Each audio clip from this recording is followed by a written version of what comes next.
Pernah kebayang nggak gimana ceritanya konflik dengan Iran bisa berujung pada skenario paling buruk yang bisa kita pikirkan? Perang darat yang dipimpin Amerika Serikat. Nah, hari ini kita akan bedah sebuah analisis yang super mengejutkan, yang menjelaskan kenapa hasil yang kelihatannya mustahil ini justru sangat mungkin terjadi. Nah, ini dia nih teka-teki utamanya. Sumber analisis kita ini memprediksi walaupun invasi darat itu sudah pasti jadi malapetaka, hal itu bakal tetap kejadian. Pertanyaannya kan, kenapa? Kok bisa? Yuk kita telusuri logikanya bareng-bareng. Oke, untuk memecahkan misteri ini, kita bakal pakai sebuah alat bantu yang keren banget namanya teori permainan. Teori permainan. Ini bukan soal catur atau video game ya. Ini tuh cara kita menganalisis strategi di mana hasil dari keputusan kamu itu sangat bergantung sama keputusan orang lain. Analisisnya simpel kok. Kita cuma perlu jawab 3 pertanyaan inti untuk setiap pemain. Siapa aja sih pemainnya? Terus maunya mereka apa? Dan terakhir, apa langkah terbaik buat mereka? Oke, kita mulai dari pemain yang pertama. Menurut analisis ini, Iran itu bukan korban yang pasrah loh. Justru sebaliknya, mereka adalah pemain aktif yang lagi sibuk pasang perangkap. Jadi gini, menurut sumber kita, tujuan Iran itu jauh lebih dari sekedar bertahan hidup.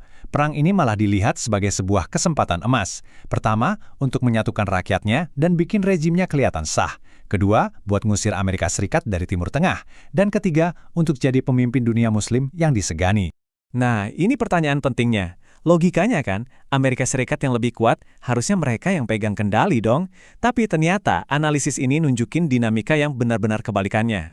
Biasanya nih, dalam dunia geopolitik, ada yang namanya dominasi eskalasi. Artinya, pemain yang lebih besar dan lebih kuat, ya dalam hal ini AS, bisa nentuin segimana panasnya sebuah konflik. Tapi teori ini ternyata punya celah. Coba deh bayangin seorang bully di sekolah. Reputasinya sebagai yang terkuat justru jadi kelemahannya. Dia harus ngeladenin setiap tantangan, sekecil apapun, biar nggak kelihatan lemah.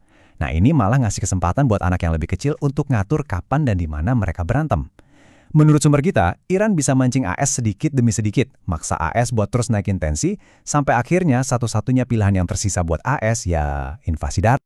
Oke, sekarang kita pindah ke pemain kedua, Israel. Dan disinilah analisisnya jadi wow, bener-bener mengejutkan.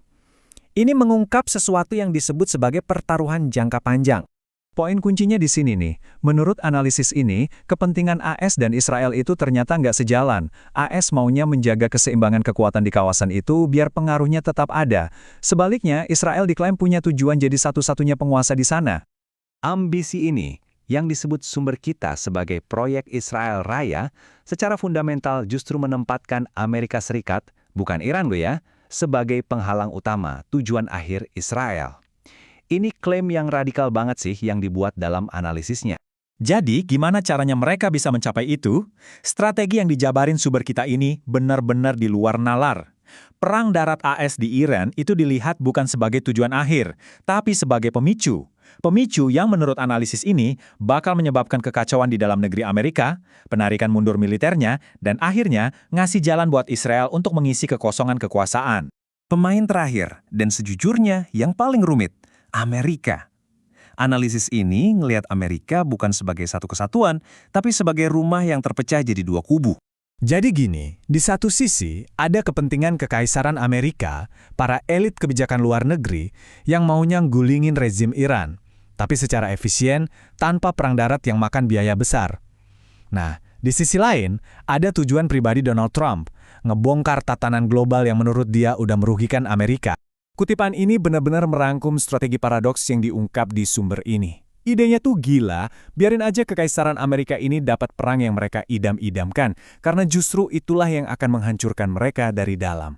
Begini cara kerjanya. Menurut analisis ini, bencana militer di luar negeri bakal memicu kemarahan besar di dalam negeri. Nah, di saat itulah, Trump bisa muncul sebagai pahlawan rakyat melawan elit global yang gila perang. Dan ujung-ujungnya, dia bisa memperkuat kekuasaannya sendiri di tengah kekacauan itu. Oke, sekarang saatnya kita satukan semua kepingan puzzle ini. Disinilah kita bakal lihat gimana 3 agenda yang kelihatannya beda banget justru bertemu di satu titik yang sama sekali nggak terduga. Dan ini dia puncaknya. Sebuah pertemuan kepentingan yang luar biasa. 3 pemain yang beda banget Iran, Israel, dan Donald Trump, semuanya karena alasan egois mereka masing-masing justru melihat invasi darat AS ke Iran sebagai strategi terbaik. Nah, inilah jawaban dari teka-teki kita di awal tadi.